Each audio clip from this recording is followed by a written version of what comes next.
1998 para dar cumplimiento al artículo 14 de la Ley de Responsabilidad Social. A partir de este momento, los invitamos a formar parte de esta mesa donde se componen y descomponen los problemas del país.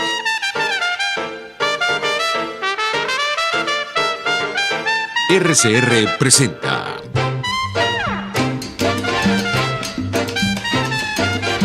Buen Provecho. Diáspora y Ambiente con Tomás Páez y Fernando Jáuregui. Buenas tardes, querida audiencia global. Estamos de nuevo en nuestro espacio pionero porque está vinculando a la diáspora con el tema ambiental, porque ya Fernando tiene mucha experiencia en programas de radio y televisión en el tema ambiental. Y tú con la diáspora.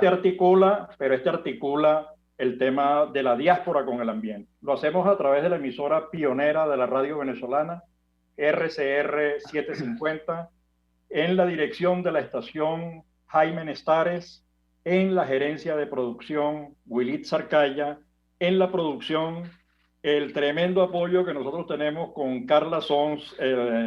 Ustedes no se imaginan lo que hace para construir el espacio, los espacios.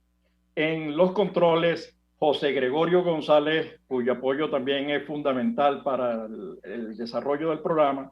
Y en la conducción, Fernando Jáuregui, Ecoprácticas, y este servidor, Tomás Páez, en el tema de la diáspora. Tenemos la posibilidad de ver y seguir el programa en YouTube, en las plataformas digitales rcr.tv, en rcr750.com. Hoy tenemos dos invitados especiales, realmente especiales.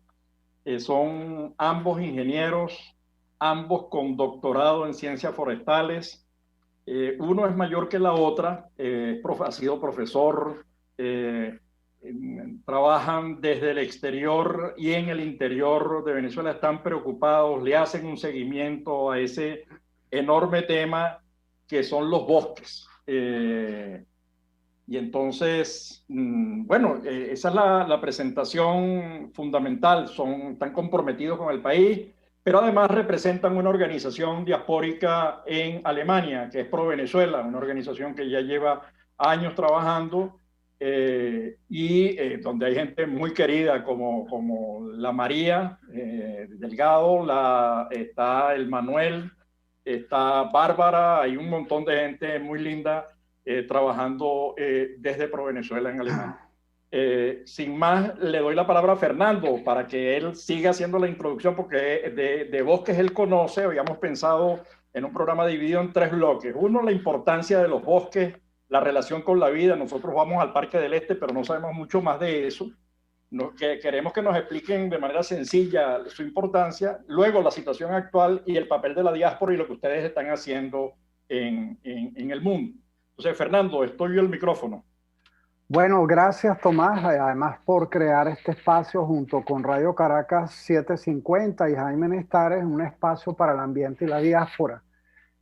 Agradezco además a Cristabel y a Leonel por su espacio de tiempo y su sapiencia, y tocamos un tema que es clave a nivel planetario y además en Venezuela, que cuenta con una de las tasas de deforestación más grandes de América Latina, ¿verdad? Después de Brasil.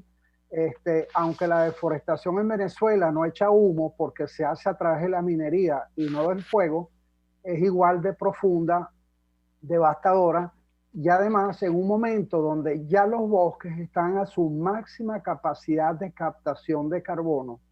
Entonces estamos destruyendo esa capacidad que ya está casi a tope, y quería su opinión sobre esto. Además, yo tengo entendido, y quería que ustedes como expertos me lo confirmen, que los bosques nuevos captan más carbón, por lo cual la reforestación o reposición de bosques es tan importante con la crisis climática y el agua. Gracias. Bueno, ustedes pónganse de acuerdo quién va a arrancar. Nosotros lo vamos a interrumpir si se nos ponen. Queremos que nos expliquen en el caso mío, para alguien que no sabe nada, pues que ha ido al Parque del Este y le gustan los árboles, pues no, pero más nada. Suficiente. Así que ustedes pónganse de acuerdo quién arranca. Lionel. Bueno, son varias preguntas a la vez. Yo quisiera, bueno, primero agradecer. ¿No? ¿Me escuchan? Ahora, sí, ahora mejor. Acércate más, ok. Creo que el micrófono está muy mal alejado. Lo cierto es que, bueno, los bosques, en primer lugar, a veces creo que reducen el bosque solo a reserva de carbón. Por tanto, es una de las tantas funciones del bosque. Lionel no se escucha bien. Se escucha mal. No. Voy a tener que pasarme al celular, entonces. ¿Me escucho mal? Ahora mejor, ahora cuando hiciste eso, mejor. ¿Qué hice? ¿Aló? ¿Me escuchan? Ahora sí. Bastante mejor. Es que el bosque, una de las tantas funciones es la del reservorio y la captación de carbono. Cierto que los bosques jóvenes son realmente los que captan carbono, pero los bosques cuando ya están maduros, cuando ya están en equilibrio, el crecimiento es casi nulo. No hay captación de carbono, tampoco hay liberación en la ecuación final. Entonces, ciertamente son los árboles jóvenes que crecen, que están acumulando, están creciendo, están acumulando biomasa, esos son los que captan carbono. Yo quisiera también decir que hablar del bosque nada más reducirlo en su función de reservorio y su fuente de carbono un poco limitado. Los bosques, además, como todo el ecosistema vegetal, que tiene plantas verdes, tienen fuente y reservorio de vida. Es decir, tenemos que recordar que los bosques son el bioma que tiene mayor biomasa en el continente, y bueno, los árboles son las cosas más grandes que existen. Y las plantas verdes son las que, gracias a la fotosíntesis, producen materia viva, o sea, producen los alimentos que necesitan los más seres. Eso ya es bastante importante. Y además que las plantas verdes, gracias a la fotosíntesis, es lo que ha posibilitado la formación de la atmósfera tal como la tenemos hoy, que posibilita la vida. O sea, claro que el secuestro de carbono es importante, pero además son fuentes y reservorios de vida. O sea, yo quisiera decirlo porque parece que antes lo reducían a la madera y hoy lo reducen al secuestro de carbono. Yo creo que hay que pensar que puedo dar muchos ejemplos más de la importancia del bosque, ustedes son uno de ellos. No sé si bueno, el libro, por ejemplo, viene de allí, ¿no? Las frutas vienen de allí. Entonces, tú puedes cambiar, Lionel, para el teléfono para escucharte mejor, porque de todas maneras no se escucha bien. Mientras tú haces eso, Cristabel nos va a decir algo, mientras tú haces el cambio. Bueno, hola a todos, a toda la audiencia que nos están escuchando. Muchos saludos desde Alemania. Muchas gracias a Tomás y a Fernando por invitarnos y darnos espacio para discutir y conversar pues, temas tan importantes como son los bosques. Queríamos resaltar que, bueno, Venezuela es un país que tiene más de la mitad de su superficie bajo bosques, ¿no? Entonces, el bosque para Venezuela es súper importante. Y hay algunos datos de repente para el venezolano de a pie o aquella persona que no es forestal, que no está en el área ambiental, etcétera, sobre la importancia del bosque. Por ejemplo, la importancia del bosque para Venezuela es clave para la producción de electricidad. Sabemos que el 70% de la electricidad, que es, bueno, cuando funciona bien, de la electricidad que se produce en Venezuela es a través de las aguas que vienen del río Caroní, ¿no? Desde la cuenca del río Caroní. Quiere decir que sin bosque no tuviésemos ese flujo de agua que surte a las hidroeléctricas que producen electricidad para el país en condiciones normales, ¿no? Eso es algo súper importante. Otro punto importante es, como tú decías ahorita, Tomás, que es la parte de la seguridad alimentaria. Hace días estábamos conversando que ¿quién no se toma una taza de café? O un cacao, o hay tantas frutas que vienen del bosque, ¿no? Entonces es súper importante. Hay otro punto que es muy importante, que es en la regulación del clima. Y eso también del microclima. O sea, las áreas de bosque que están cerca de las ciudades hacen que el clima de la ciudad sea regulado. Quiere decir que en épocas de mucho calor hace que el aire sea más fresco.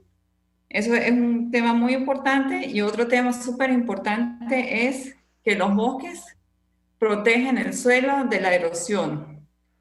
Y en el momento que los bosques, que los suelos estén protegidos de la erosión, también hace que en el momento cuando haya unas lluvias torrenciales, esas aguas no vengan y no bajen de un solo golpe hasta donde están las ciudades, sino que el bosque sirve de esponja que capta esa agua y va poco a poco haciendo que el agua vaya bajando. Eso quiere decir, uno, que protege a las ciudades que están río abajo de crecidas momentáneas muy peligrosas, y segundo, que hace que haya un fluido continuo de agua, o sea, que en épocas secas el agua siga bajando. Entonces, bueno, hay muchos aspectos de la importancia del bosque, porque mucha gente, como decía Leonel, se concentra, bueno, es muy importante hoy en día el tema del cambio climático, del secuestro de carbono, pero hay un sinfín de razones por el cual el bosque es súper importante, muy importante para todos nosotros. Fernando, para que le des pie nuevamente a Leonel y que nos continúe hablando del tema. ¿Qué dices tú, Fernando? Sí, bueno, eso que él decía, él apuntaba que los bosques nuevos son los más eficientes en cuanto a captura de carbono. Es lo que nos hace más que nunca necesario entender la necesidad de reforestación y o reposición de bosques, ¿verdad? Porque además, como decía Cristabel, no solamente es limpiar el aire, sino tiene que ver con el clima, tiene que ver con la gran biodiversidad que sale de los bosques. Tú nombraste unas cosas muy específicas y tomando en cuenta, Leonel, el grado de deforestación que tenemos, ¿cuál sería tu planteamiento para de alguna manera recuperar esos espacios perdidos a través de la minería de oro de sangre o la extensión de la agricultura o la ganadería desde el simple conuco hasta el gran agricultor? Yo no tengo el permiso para entrar. Pégate más el micrófono, por favor, Leonel, que se escucha. Quería hablar con el celular, pero no me he dado permiso para entrar. Okay. Pero te estamos escuchando. Ahora estás, pégate para escucharte bien. Que no estaba pendiente con el celular, no oí la pregunta, perdón. Pero está muy bien.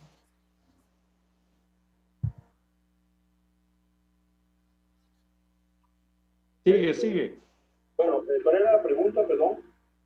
No, básicamente, ¿cuál sería lo que tendríamos que hacer para reforestar o reponer esos bosques perdidos que son productores de agua, que manejan el clima, que absorben el carbono?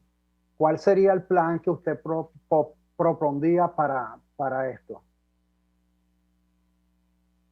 Pero no sé por dónde me oyen, ¿me escuchan? Sí, te estamos escuchando.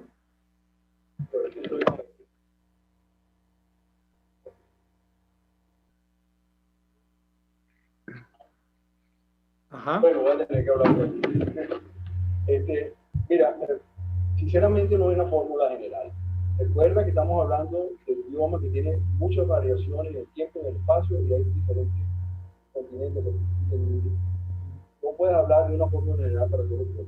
Tú tienes que ver cada ecosistema, y para cada ecosistema tú tienes que analizar cuáles son las características de ese ecosistema, cuál es la capacidad de resiliencia. O sea, claro, yo pensaría, pues, en el caso de Venezuela, que es más importante que ponerse a hacer plantaciones, claro, esperar a degradar es maravilloso, es primero preservar los bosques intactos, porque los bosques intactos ya están cumpliendo las funciones a plenitud. O sea, ya, si esos bosques ya son los reservorios de biodiversidad, tienen la capacidad de mantener las poblaciones de especies actuales que tienen, porque por la extensión, porque el bosque ya está funcionando de manera sana. Ahora, eso con bosque reducido, fragmentado, en extinción, perturbado, no sabemos cómo va a funcionar. Claro, una función sí puede tener, porque si empiezan a crecer los árboles van a capturar carbono, pero ¿qué pasa con las demás funciones? ¿Qué pasará con las especies que no pueden crecer en esos bosques secundarios, que solo pueden crecer en bosques intensos e intactos? Esos son muy importantes. Y Venezuela tiene todavía bosques intactos. O sea, recuerda que la mitad del país está cubierta por bosque. Venezuela es un país boscoso, pero la gente vive a espaldas del bosque. Y uno de los grandes problemas justamente es eso, es la ceguera, o sea, la cuestión de ignorar los bosques como una fuente de riqueza y de bienestar con todos los servicios ecosistémicos que ya prestan y que no han sido valorados como prioridad. Una pregunta para los dos. Están hablando de la importancia del bosque.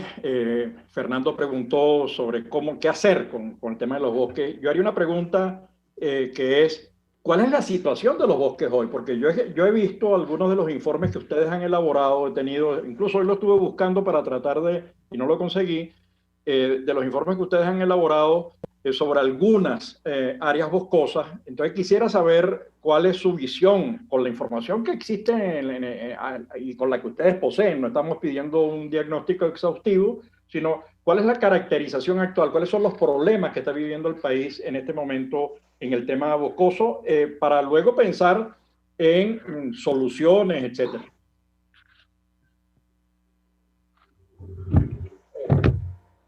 Lionel.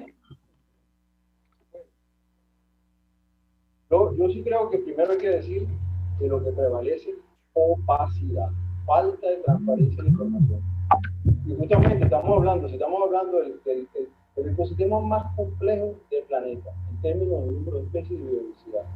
Oye, lo primero que necesitamos es información para manejarlo adecuadamente y para garantizar que se haga de la manera más cuidadosa y sensata y que el ser humano obtenga el mayor número de beneficios al costo social, ambiental, más bajo. Yo creo que, claro, ya sabemos, no le ponemos información actualizada, hay que decirlo. La única información que podemos públicamente disponer son las imágenes satélites. Y ya eso es peligrante, porque sabemos el avance de la minería, sabemos el avance de los problemas agrícolas, sabemos también la falta de marco institucional legal en cuanto a la tenencia de la tierra. O sea, hay un sinfín de problemas que están permitiendo el avance de las fronteras económicas y en bosques que antes estaban aislados y preocupados. Y recuerden que eso era una de las características principales de los bosques, del 80% de los bosques venezolanos que están al sur del Orinoco, que son bosques que eran prácticamente poco perturbados y lo que llamamos fronteras forestales, o sea, bosques que tienen una gran diversidad en buen estado. Cristabel, Dime. no has dicho nada sobre la situación de los bosques.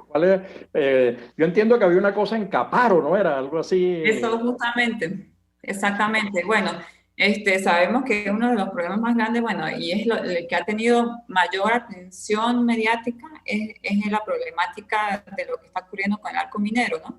Y de las deforestaciones o la minería que se está dando dentro de, por ejemplo, del Parque Nacional Canaima, que me gustaría también resaltar que, como decía Lionel, pues tenemos diferentes tipos de ecosistemas y cada tipo de ecosistema tiene sus diferentes, digamos, tasas de resiliencia o de las maneras como se recuperaría es muy diferente.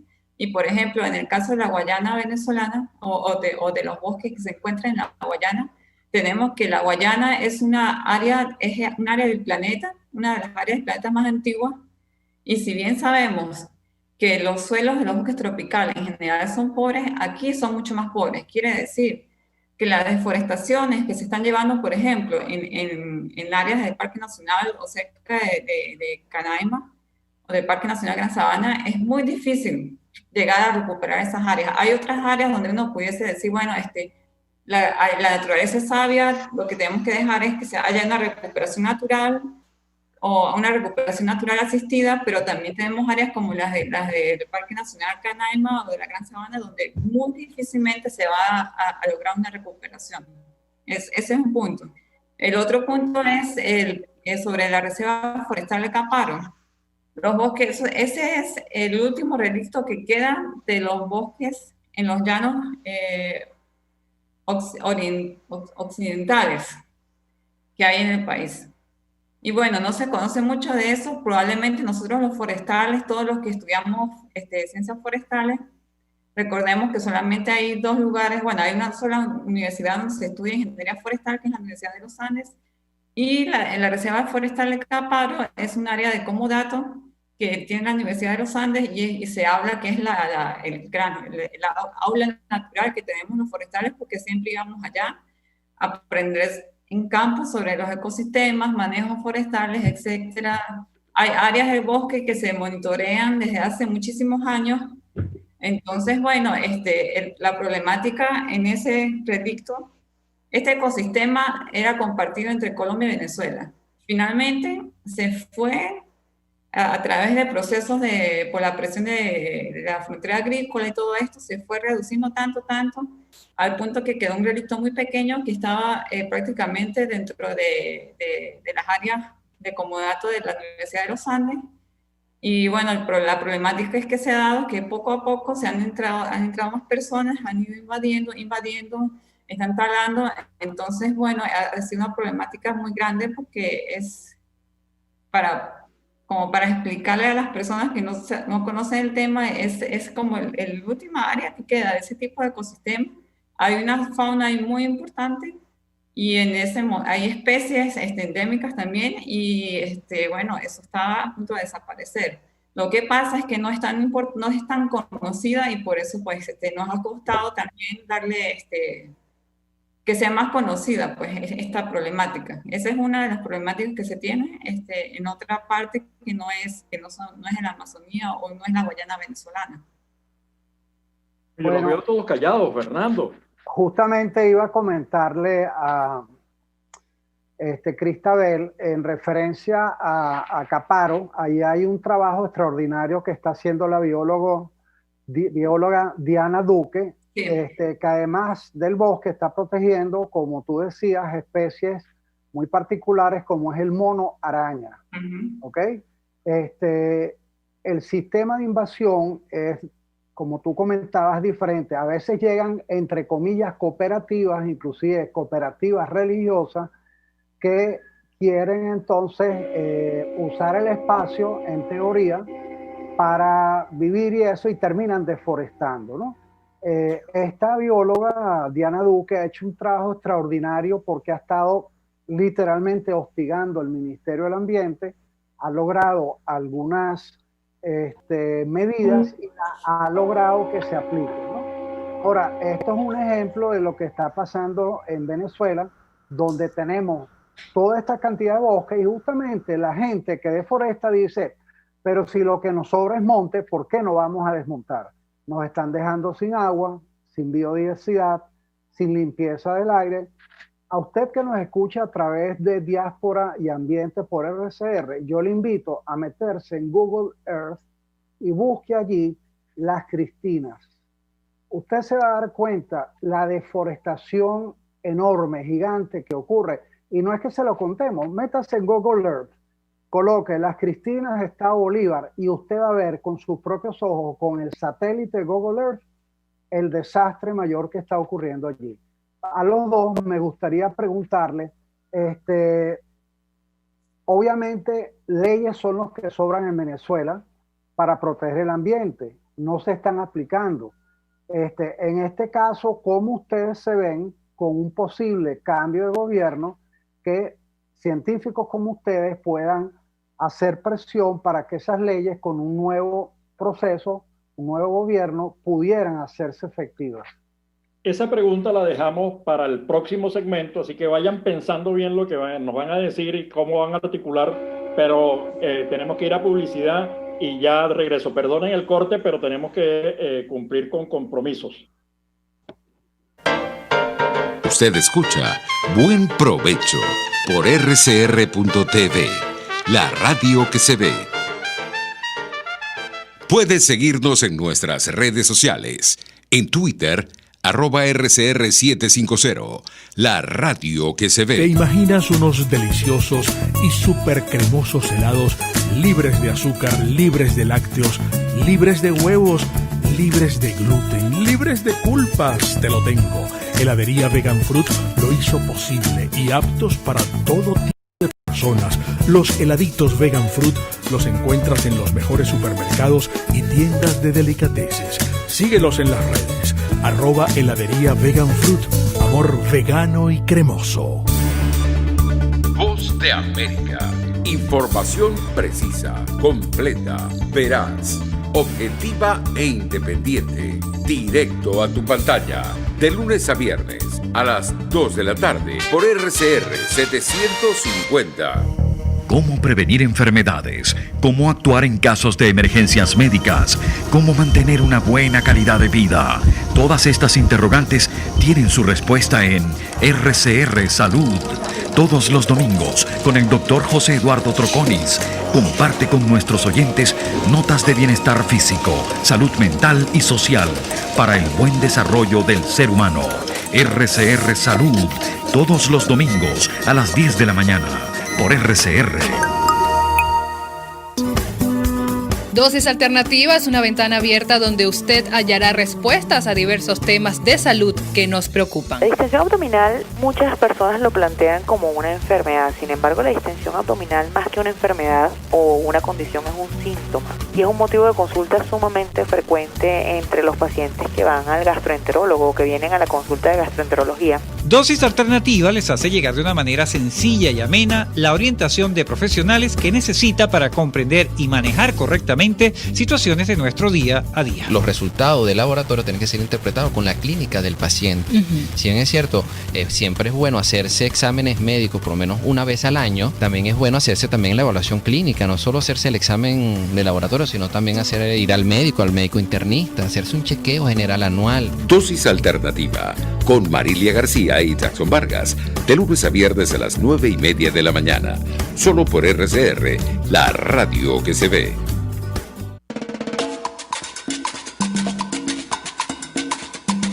Fuerza que nos activa, fuerza que une a un país que quiere cambio. Mi nombre es Chuo Torrealba y estoy contigo desde las 5:30 de la mañana para que te enteres de todo lo que acontece dentro y fuera de un país en crisis, un país que quiere cambio y libertad. Unidad, la fuerza es la unión, de lunes a viernes desde las 5:30 de la mañana con Chuo Torrealba, solo por RCR, porque lo bueno une. Pluralidad contigo. Respeto contigo. Responsabilidad contigo. Libertad contigo. Estamos contigo y punto. De lunes a viernes a la 1 de la tarde. Contigo. Solo por RCR 750 AM. Porque lo bueno une. RCR 750 AM. Porque lo bueno une. Los grandes temas se debaten en la mesa. Buen provecho por rcr.tv, la radio que se ve. Y síganos en Twitter, @RCR750.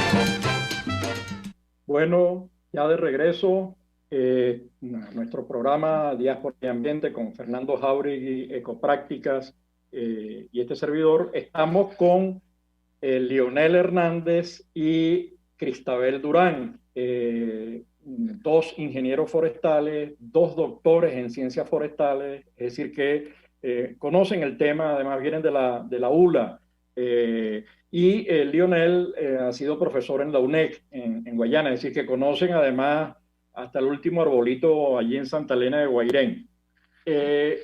Han hablado de Caparo, han hablado obviamente del arco minero, que es todo un tema. Yo creo que además con esa aprobación que acaba de hacer las Naciones Unidas a la Comisión de Determinación de Hechos, se abre la posibilidad que está pensada allí, está escrita, de hacer un análisis a fondo de lo que ha ocurrido, y nos vamos a enterar allí de lo que se ha hecho, el desmadre que se ha hecho en el arco minero, pero no me han mencionado Uberito, entonces yo dejo las preguntas que ya formuló Fernando y las complemento con esta. ¿Qué vamos a hacer con Uberito? Entonces Fernando dejó las preguntas, no sé si las recuerdan o si Fernando quiere recordarlas para refrescarlas y que podamos atender todo eso y que incluyan, por favor, en la respuesta el tema de Uberito cuando puedan.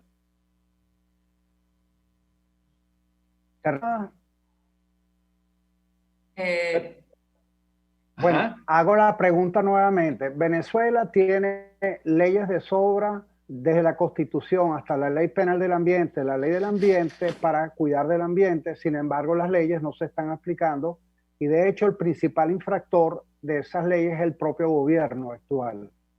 ¿Creen ustedes que pueden ser ustedes los científicos un elemento importante para generar presión ante la posible nueva aparición de un nuevo gobierno para que estas leyes que ya existen se apliquen? Bueno, a mí me gustaría empezar. A mí me parece que el tema es un tema súper complejo. Obviamente, para empezar a tener un cambio, pues necesitamos un cambio de gobierno. En el momento que se cambie o que haya un cambio de gobierno, sin embargo, seguimos teniendo muchos problemas, que son los problemas por los cuales, o sea, el problema de la deforestación de los bosques no es un problema que nada más se ve en Venezuela. Entonces ya sabemos que hay muchas causas y una de las causas principales de la deforestación, bueno, sacando al gobierno a un lado, es la pobreza que hay. Entonces, aparte de hacer esa presión que se le puede hacer al gobierno para que cumpla las leyes, necesitamos soluciones para la población que vive alrededor. O sea, hay muchas personas que se ven obligadas a talar porque no tienen otro tipo de alternativa. Entonces, me parece que es una situación muy compleja donde hay que tomar en cuenta muchos factores. Uno es el cumplimiento de las leyes, obviamente. Segundo, pero también habría que tratar de proporcionar diferentes tipos de soluciones económicas que vayan a mano con la conservación de los bosques. Entonces, esto es un proceso que va a durar mucho tiempo, me parece a mí, pero hay soluciones realmente. Por ejemplo, también tenemos que hay ciertas soluciones como lo que es la agroforestería, que en áreas de bosque, o tratar de enseñarle a las personas, esto ya se ha investigado desde hace mucho tiempo en Venezuela, también que es tratar de incentivar a las personas que tengan su bosque o que planten un bosque, pero también lo mezclen con otro tipo de cultivos donde ellos puedan sacar cacao, café, lechosa, X. Hay muchos estudios al respecto. También la parte que todo el mundo nosotros conocemos, que es el ecoturismo. Eso serían alternativas muy importantes, las cuales se deberían ofrecer o se deberían impulsar en estas zonas cercanas a los bosques, porque con mayor regulación, o sea, me parece que es muy difícil hacerle una presión al gobierno que venga de que se cumplan las leyes si es que si al mismo tiempo no se les da oportunidades a las personas que están en la zona para que vivan de algo. Ellos también necesitan llevar comida a su casa, ¿no? Y otro problema que a mí me preocupa mucho, más que todo en la parte de lo que es el arco minero de la Guayana venezolana, es que la gran problemática que nosotros tenemos allí, que no solamente es las deforestaciones por aquellos mineros pequeños, etcétera, ahí nosotros tenemos muchos grupos irregulares. Eso no va a pasar, no se va a ir de un día a otro. O sea, a mí me preocupa porque yo estoy viendo que en la Guayana venezolana se están manejando una cantidad de grupos irregulares que no se van a ir de la noche a la mañana. Entonces, en ese aspecto en particular, yo no tengo, obviamente, ninguna respuesta. Yo, sin embargo, trato de hacerle seguimiento a las situaciones que se dan en otros países, que a mí me parece que nos va a tocar a nosotros en el futuro, y me parece que es muy importante que va a ser algo así como un proceso de paz interno, porque vamos a tener grupos irregulares allí, que ¿cómo vamos a trabajar con eso? ¿Cómo se le pide a un nuevo gobierno que por favor haga cumplir las leyes, teniendo un popurrí de grupos irregulares allí. Entonces, me parece que la respuesta o la solución puede ser muy compleja y que hay que atacar muchos frentes al mismo tiempo. Lionel. Oye, yo quisiera, es evidente que cualquier manejo y protección de bosques y manejo sustentable de bosques requiere un cuerpo legal que se cumpla y se aplique. Eso más no puedo decir porque eso ya es un problema político que no es el caso pues, en mi experiencia. Yo primero quiero decir que para que haya una oportunidad de conservación y de manejo de los bosques que beneficie a la población venezolana y a la población local, es importante atacar el problema de la subvaloración socioeconómica de los bosques. Eso quiere decir, si sabemos que los bosques prestan servicios ecosistémicos tangibles e intangibles, es necesario, como se han hecho en algunos países, inclusive de América Latina, darle un valor económico que se revierta en beneficio de los pobladores locales. Y ahí sí entran aspectos como el mercado de carbono, donde es posible recompensar a estos primeros frentes que son los que empiezan la deforestación, que son los campesinos, los mineros, una forma de compensación económica para mantener esos servicios ecosistémicos que afectan no solo a Venezuela, sino que afectan a todo el planeta. Y eso es posible porque existen esos mecanismos que posibilitan ingresos económicos a campesinos que dejan de deforestar. Un ejemplo es Costa Rica. Costa Rica es el único país de la América tropical donde no hay deforestación, simplemente porque el campesino recibe una compensación si no deforesta. Claro, eso no es la panacea, eso hay que verlo para cómo funcionaría en cada país, pero ese aspecto de la subvaloración socioeconómica de los bosques es vital. Fernando, habíamos dejado una pregunta en el aire, o yo había dejado una, no sé si tú habías dejado otra. Sí, no, tú tenías una pregunta en la cual yo también estoy interesado, que son los uberitos. Sí. ¿Qué nos pueden decir de uberito? Porque ahí hay una siembra enorme, yo no sé si eso existe, se perdió, se va a perder, se puede recuperar, ¿cómo es eso? Funciona. Bueno, yo no soy especialista en plantaciones, pero claro, conozco uberito. Uberito tiene un problema que es bastante frágil en el sentido que primero es un monocultivo. O sea, que si alguna enfermedad, ya ha habido problemas, aparece ahí, pueden desaparecer grandes extensiones de esos bosques. Luego el problema de los incendios, que sigue siendo un problema grave en uberito. No solo en uberito, ahí sí difiero con lo que dijo antes, es un problema que está latente para todos los bosques en Venezuela de acuerdo a los cambios climáticos.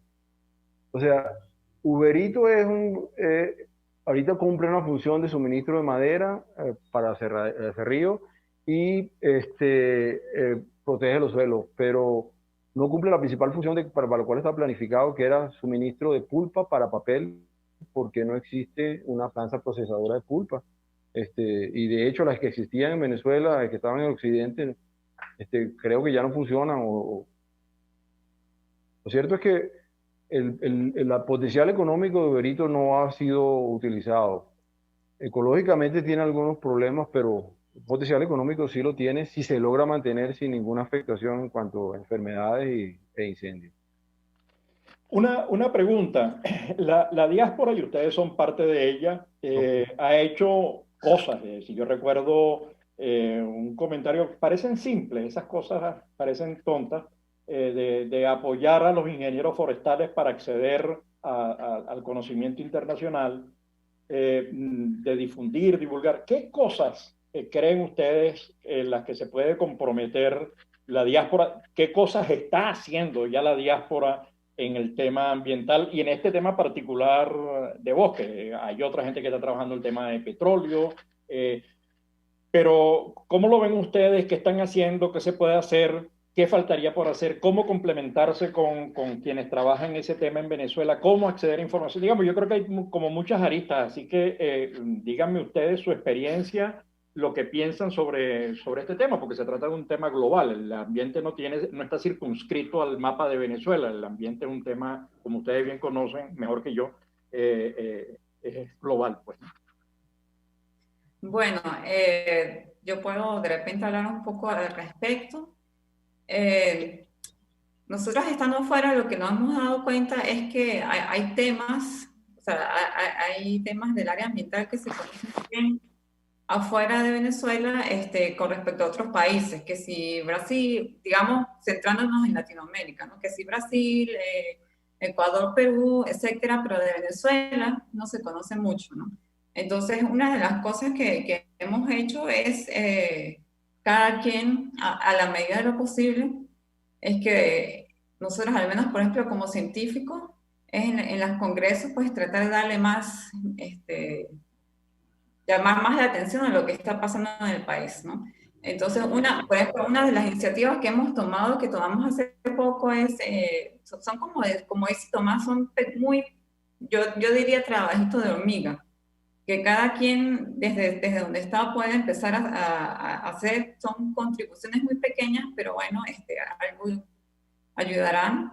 Y un ejemplo es, hace 3 años, hay una organización que se llama la Organización Internacional de Asociaciones e Instituciones Forestales. Esa organización cumplió hace 3 años 125 años.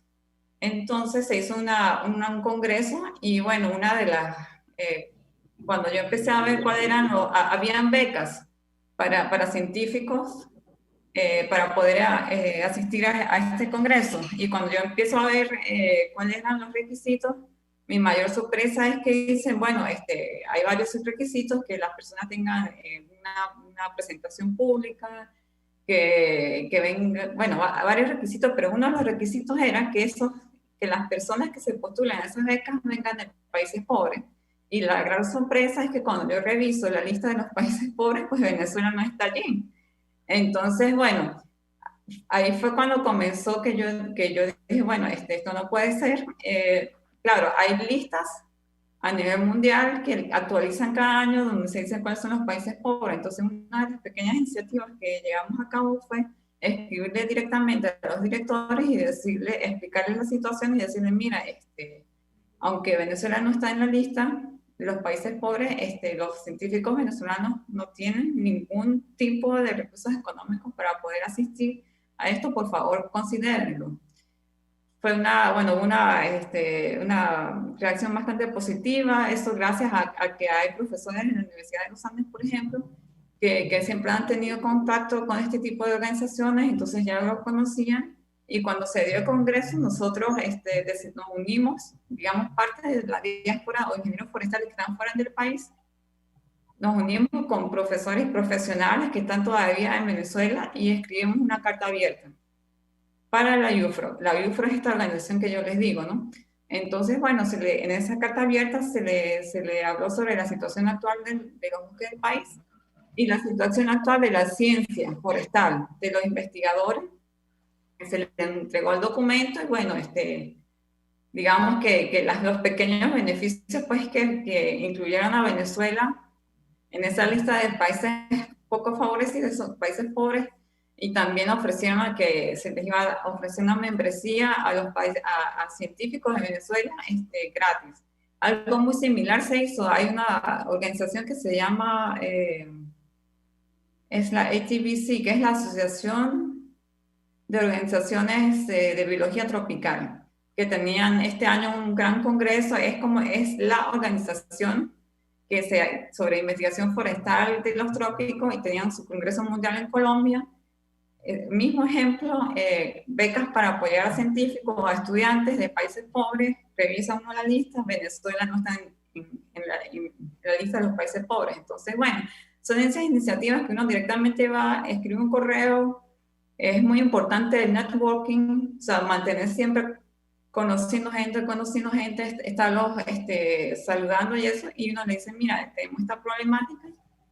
Y en esa oportunidad también incluyeron a Venezuela en los países pobres. Entonces, bueno, el congreso no se dio por la pandemia, pero bueno, son ese trabajo de hormiga.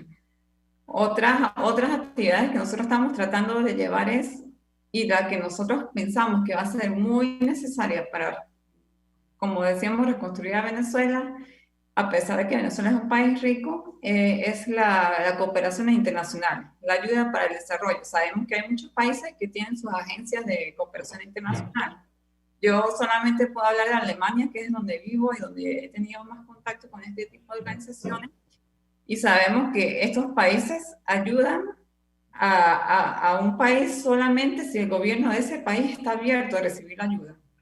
Y me imagino que otro tipo de criterios. En este momento, pues, no hay manera de que un país como Alemania, a través de sus agencias de cooperación internacional, ayude a Venezuela, pero lo que nosotros vamos haciendo desde ahora, que lo que estamos haciendo es este trabajo de lo que se llama de cabildeo o de lobby político, en el que uno mantiene relación con estas organizaciones y se les explica, bueno, la situación que está pasando en Venezuela. Nosotros, por ejemplo, como Pro Venezuela, organizamos una actividad que se nos cayó por la pandemia. Ahí dentro de estas organizaciones de ayuda para el desarrollo hay una que se llama CIM, que es el Centro Internacional de la Diáspora, algo así. Yo de hecho también colaboré dentro de estos programas. Estos programas es que todas estas personas de la diáspora que están, en este caso en Alemania, pueden ir a sus países de donde vienen a colaborar con algún tema que sea prioridad, y obviamente uno tiene que tener su perfil, y ellos pagan esto y hacen la parte de networking. Yo fui a Colombia porque yo también, por mi padre, tengo pasaporte colombiano, y me empecé a tener relación con este tipo de actividades y organizaciones. Y bueno, nosotros como Pro Venezuela habíamos organizado un evento informativo para la diáspora de países que son, esta organización trabaja actualmente solamente con Ecuador, Perú y Colombia. Nosotros como Pro Venezuela estábamos organizando una actividad informativa con esta organización para las personas de esos países. ¿Con qué objetivo? Uno, para que esta organización nos conozca y nos tenga en mente en el momento de que haya un cambio político, ya sepa quiénes somos, ya sepa cuáles son las necesidades que hay en el país. Segundo, bueno, yo lo veía de una manera como un agradecimiento a estos países que están acogiendo a tantos migrantes venezolanos, y que también en el futuro, en el momento que haya un cambio y que la situación del país lo haga posible, bueno, beneficiarnos también de estos países que son relativamente similares, para beneficiarnos de experiencias. Disculpa. Isabel, nos quedan pocos minutos, así que para que hable Lionel y luego cierre Fernando el programa. ¿Cuál era la pregunta? Papel de la diáspora, ¿qué puede hacer? Okay. ¿Qué puede hacer? Difundir, divulgar, denunciar. Bueno, yo creo que tendremos que seguir monitoreando, y proyectos hay muchos, pero como digo, los proyectos tienen que realmente hacerse en el terreno para ver su viabilidad. Y uno de los que me preocupa es justamente lo que mencioné antes, la opacidad de la información. Es difícil hacer proyectos sin ver el sitio de estudio, lo que es seguro es que Venezuela tiene una oportunidad, si hay una estabilidad política y está el marco legal adecuado, de llevar proyectos aprovechando la ventaja competitiva, que es un país megadiverso. Venezuela es un país que está situado entre los 10 primeros, en el 10º lugar en cuanto a diversidad biológica. Eso hace que tenga un plus, por lo menos en proyectos de secuestro de carbono, cuando tú puedes evitar la deforestación de bosques con alta biodiversidad y además en bosques tropicales. Eso. Luego también, bueno, lamentablemente por la situación económica los sueldos son muy bajos. Eso quiere decir, para muchas organizaciones sería más rentable ir a un país donde los sueldos son bajos, y eso nos daría una ventaja competitiva, porque recuerden que hay otros países que también están deseosos de obtener esos fondos. O sea, si hay voluntad política y permite el gobierno estos proyectos de ayuda para el desarrollo, hay muchas oportunidades. Bueno, ya Cristabel dio unos ejemplos, pero hay muchas más para llevar adelante proyectos que beneficien al país, que den fuentes de empleo y que protejan el bosque. Nando. Bueno, nada, yo creo que ya estamos sin tiempo. Quería agradecerle a Cristabel y a Leonel por haber compartido este tiempo con nosotros.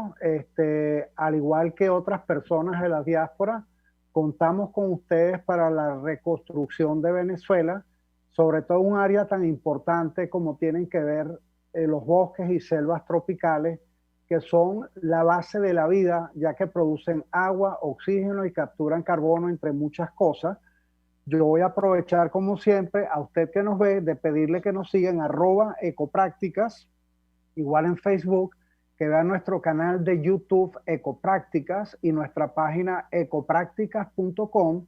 Y como el productor más viejo y más antiguo de Globovisión, los sábados a las 10 de la mañana tenemos programas de media hora, y este sábado tenemos uno especial sobre Corea y cómo Corea invierte, Corea del Sur, en agua para la calidad de vida de sus habitantes. Tomás, gracias, bueno verlos a todos, gracias a Radio Caracas. Seguimos entonces ya cerrando el programa, agradeciéndole a todos su presencia, agradeciéndole a nuestra audiencia, que nos sigan escuchando y compartir y difundir esto, y nos vemos el próximo viernes como de costumbre en Diáspora y Ambiente. Diáspora y Ambiente con Tomás Páez y Fernando Jáuregui. RCR presentó Buen Provecho. Síganos en Twitter en @RCR750. RCR 750 AM, porque lo bueno une. RCR presentó Buen Provecho, una producción nacional independiente con certificado número 22.388 para dar cumplimiento al artículo 14 de la Ley de Responsabilidad Social. RCR 750.